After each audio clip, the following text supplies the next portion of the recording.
Hello friends and enemies, welcome to or back to Happy For Now. It's me Isabel here in May's house. I'm here with my May stats, highs, lows, all that good stuff. It was a busy reading month. I feel really good. I'm picking up my pace again here. I think I've kind of settled into a pace again for the year. I will say this, there will be no manga log because I did not read any manga last month, but I did read a lot of books. So let's dive directly into stats. Start working our way through the list. First up, I read 15 books in the month of May for a total of 3,796 pages. My average rating was a 4.4, which is really great. I'm really happy to see that. And I listened to 17.73 hours of audio, and that's at my speed I listen, which is usually 3 times speed. So that's a good bit. I did not write down my KU titles or library books, but I know I read quite a few from both.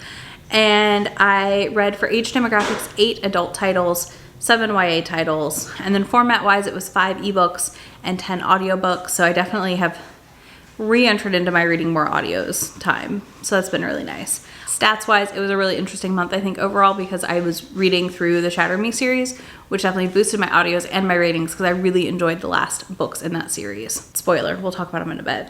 First up, let's talk about my lows and my one DNF of the month. I did try to read the Hurricane Wars for May the 4th sprints.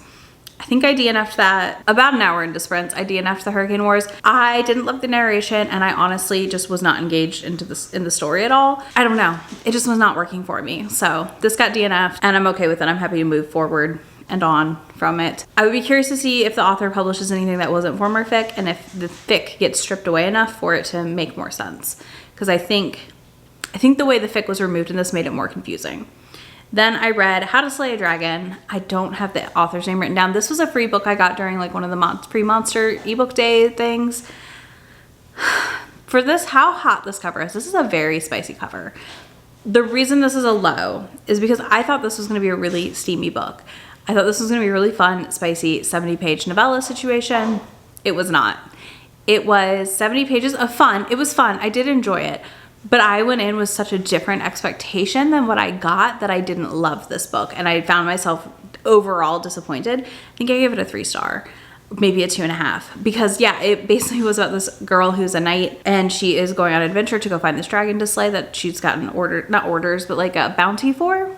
And she shows up, he is there. Turns out he's half human and the son of a dragon king and a princess lady.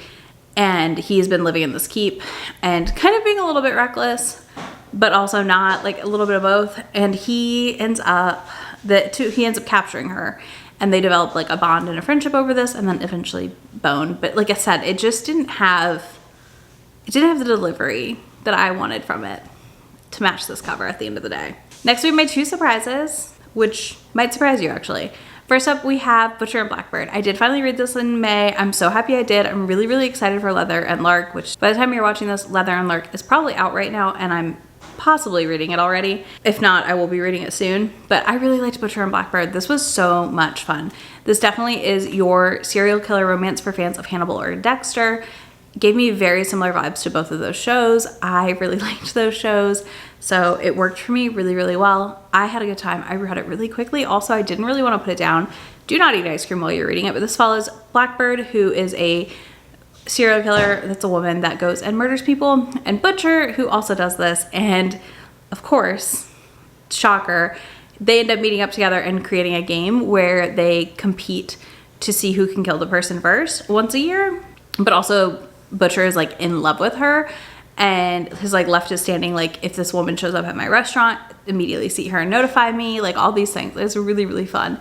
She drew a thing, he got it tattooed. It's weirdly romantic for the content of the book, and it is gory. Do take the content notes into consideration before you read them, but I didn't think it was as gory as I thought it was going to be. I thought I was going to be a lot more freaked out by it than I was at the end of the day. Yeah, I had fun with this one. It was really, truly is what it was marketed as, which is a dark rom-com, because I giggled out loud during it multiple times. The other surprise was Until It Was Love by Pippa Grant. This is my first Pippa Grant, and she gets recommended a lot on Amazon to me from reading Kate Canterbury and some of the other contemporary authors I read. And Until It Was Love was a nice surprise. It was a treat. I enjoyed it. I really did. This is a rugby star and a life coach, former soccer player. She got injured and basically her soccer career was over, so she turned to coaching, life coaching and stuff. And he is her brother's rival on the rugby team in the town. And it seems like we got a lot of backstory for other series she has in this town with different sports teams. So that was really fun because a lot of those characters show up. So I imagine if you've read this other series, like that's delightful. But Goldie, our heroine here, has lost her friend group because her ex cheated on her basically with one of her friends. And in doing so, she has been adopted into this group of old ladies who are a riot, absolute riot, highly, like, fell in love with them immensely. And then our hero, Fletcher, I think his name's Fletcher. He is the rugby player that got kicked off his team in the UK, basically. He was told by his coach that he was washed up, and that's not actually what was happening. We find out later there's more to it, but so he comes to the US and he's like, fuck you, I'm gonna do better. And that's his goal here.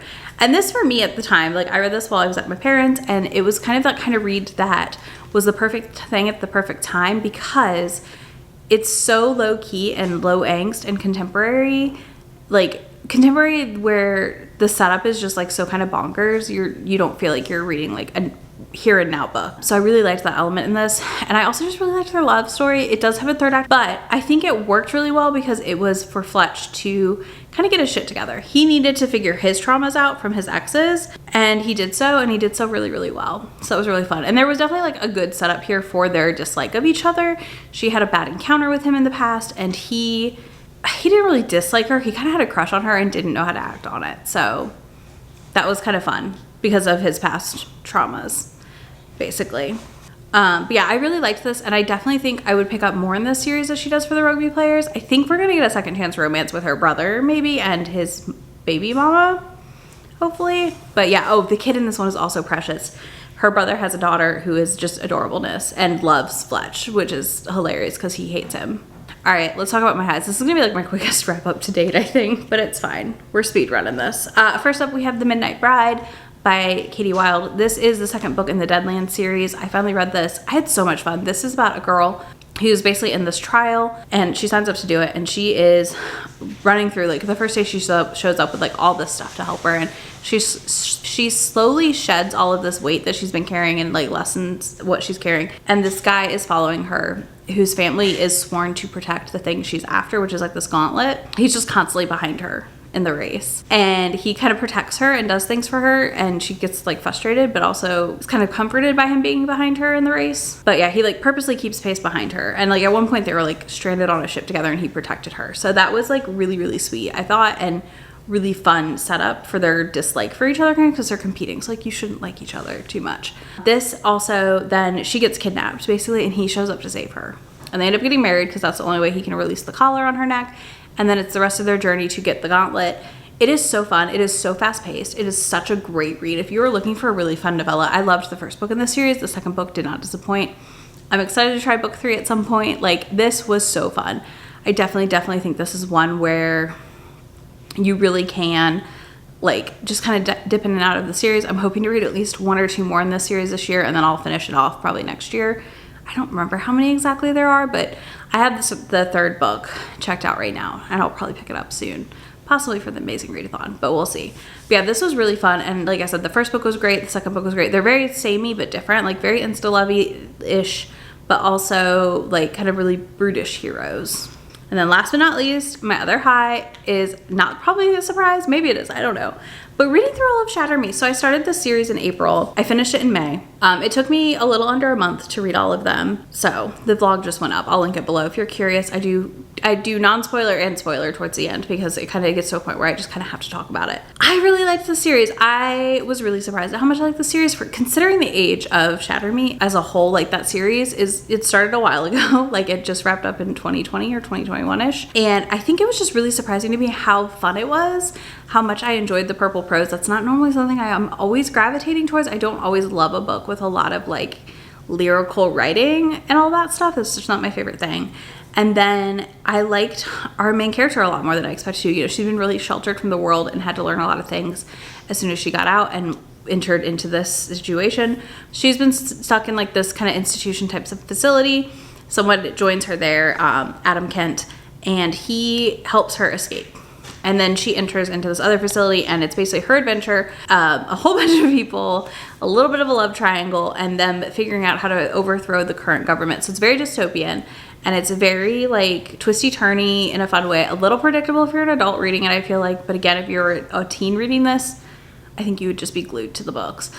It has a really fun build up for their relationship, and the novellas for me are really what sold me on the whole series personally, because every novella, not everyone, but 3 of the novellas, 3 or 4 of them follow one of our love interests who I really, really enjoyed, and I understand why people are a fan of him. And 2 of the other novellas follow who end up being her best friend, and that was really, really fun. And I just think it was really great to get those insights to what was happening on page elsewhere after you read it. So it kind of like started to put the pieces together on the world. And I think it was really interesting how much of the world was revealed to us, but also not at the same time. Like it's kind of open-ish what's going on, but you can get the pieces and kind of understand what Tahereh Mafi was going for. Yeah, overall, a fun time, like a really fun time. And honestly, just was so happy to experience a new world and enjoy something that like a lot of people like, because sometimes when you pick up things that are really, really popular, it is terrifying because you're like, what if I hate this? What if I'm the weirdo who's like, this book was trash? And that was what I was so afraid of happening here, but it did not. I had an absolute delightful time with this story. So that is everything I read in the month of May. Val said March, not March, May. I will have links to all those books for you down below, links to my try chapter for KU, because that'll kind of give you a taste of me reading some of these, and my Shatter Me blog, if you're curious. And if you don't want to do any of that, please let me know your favorite and least favorite read of May. I would love to know. Okay, this week's emoji, or this video's emoji, is going to be the broken heart per May. Because you read Shatter Me. Okay, that works, because of Shatter Me. So yeah, give me a broken heart emoji. I will be back in a few days in my next video, and I will talk to y'all then. Bye. Already packing, come with me. I'm not really asking. We'll get away to a place where we don't know. About to see the world in action, what we can be. Life with no distractions. We'll get away.